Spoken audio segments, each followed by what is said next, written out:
আসসালামু আলাইকুম বন্ধুরা, আজকে আমি আপনাদেরকে একটা আম পেঁয়াজি করা দেখাবো।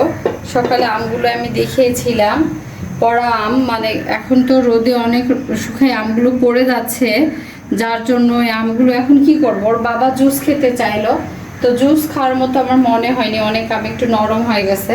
তোর বাবাকে আমি বললাম যে দাঁড়াও আমি একটু আম পেঁয়াজি করে দেই। আগে আমার মা খুব ভালোভাবে আম পেঁয়াজি করতেন, খুবই টেস্টি হতো। মার হাতের আম পেঁয়াজি একবার যে খাবে, এখন তো মা নেই আমাদের, এখন আমাদের কাছে নেই, আল্লাহর কাছে চলে গেছেন। আমি একটু চেষ্টা করছি মার মতো হয় কিনা। প্রথমে ফ্রাই প্যানে তেলটা দিয়ে নিলাম, তেলটা একটু গরম হয়ে এলে সাফরা বাবা আচারে কিন্তু মরিচ খেতে চায় না, এই জন্য আমি ছোট্ট 2টা শুকনা মরিচ নিয়েছি। মরিচটা তেলে আগে ভেজে নিব। মরিচটা তেলে ভাজার পরে, জালটা মনে হয় এখনো হয়ে আসেনি। এই তো বলো করতে। হ্যাঁ, হয়ে যাচ্ছে। আমি যে কাঠের লাঠিটা একটু নিচ্ছি। কাঠের লাঠি। হ্যাঁ, এখন হচ্ছে এই মরিচটা একটু লাল হয়ে এলেই আমি পেঁয়াজ কেটে রাখা আছে। পেঁয়াজগুলো কি আগে কেটে রাখছিলেন? হ্যাঁ, পেঁয়াজটা খালার কাছ থেকে কেটে নিয়ে, সরি এটা লম্বা তো এই জন্য পড়ে গেছে, এটার একটা লাড়কি নিতে হবে। এই যে পেঁয়াজটা আমি দিয়ে দিব।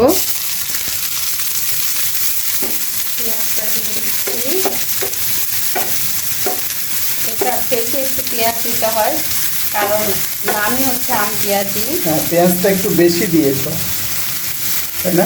হ্যাঁ, পেঁয়াজটা একটু বেশি দিতে হয়। হ্যাঁ মা বলো, তাহলে চার্জ দিতে হবে মা। ফোন সাফা এসে বললো আমার মেয়েটা ফোন লাল হয়ে গেছে, চার্জ দিতে হবে। হ্যাঁ, আমি ভাবছিলাম ওর বাবা বাসায় ছিল না, ও আমাকে সকালে বলে গেছে যে আমগুলো তুমি আমাকে জুস করে দিও। এখন তো অনেক রোদ, এই রোদের মধ্যে একটু নিচে নাও, একটু এত রোদের মধ্যে তুমি আমগুলো জুস করে খাওয়াবে, তো আমি ভাবলাম জুস করব না, দেখি একটু পেঁয়াজি বানাই। তো অনেক রোদ ছিল, আমার কিচেনটা পশ্চিম দিকে হওয়ার জন্য আমি কিচেনে দুপুরবেলা আসতে পারি না, অনেক গরম লাগে, যার জন্য আমি ভাবলাম যে মাগরিবের নামাজের আগে একটু আম পেঁয়াজিটা করে ফেলি। আমটা এভাবে পেঁয়াজটা নাড়তে হবে, যখন পেঁয়াজটা ব্রাউন কালার হয়ে আসবে হালকা একটু আমি হলুদ দিয়ে নিব, সেটা আম দেওয়ার পরে। এর ফাঁকে কিন্তু আমি আমের মধ্যে একটু গোটা মশলা দিতে পারি, একটু মশলা দিতে হয়, বিশেষ করে দালচিনিটার একটা, দালচিনির একটা ফ্লেভার আসে। এই যে দারচিনি দিলাম 2 টুকরো, সাদা এলাচ, হ্যাঁ সাদা এলাচ দিচ্ছি। সাদা এলাচটা দেখিয়ে নিই, সাদা এলাচ দিচ্ছি 2 টুকরো। আর কোনো মশলা দিতে হবে না, কারণ এই আচারটা ফ্যানটা দিতে হবে। আম্মু একটু দাঁড়াও, আমি হচ্ছে এক্সস্ট ফ্যানটা দিয়ে কাট লাগতেছে, কিচেনের জানালাটা খোলা হয়নি। সাফার বাবা জানালাটা একটু রান্নাঘরে খুলে দাও তো, শার্ট লাগতেছে।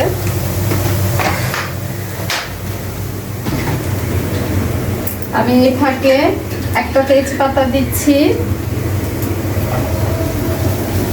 এই যে তেজপাতা দিচ্ছি। হ্যাঁ, অলরেডি মাগরিবের আজানের সময় হয়ে গেছে, আজান দিচ্ছে মনে কোনো মসজিদে।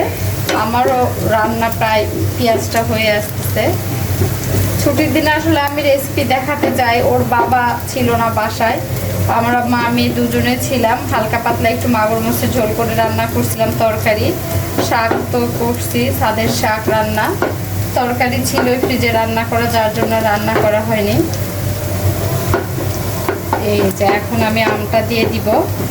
আমগুলো দিয়ে দাও। হ্যাঁ, এই যে আমগুলো, আমটা অনেক আম লাল ছিল কিন্তু খারাপ ছিল না, এই আমটা পেঁয়াজের মধ্যে কেটে রাখছিলাম। হ্যাঁ, আমটা আগে থেকে কেটে রাখার জন্য একটু কালচে কালার হয়েছে। এখন তো একটু চিনি আর হলুদ দিলে আমের এই কালারটা আর ওরকম থাকবে না।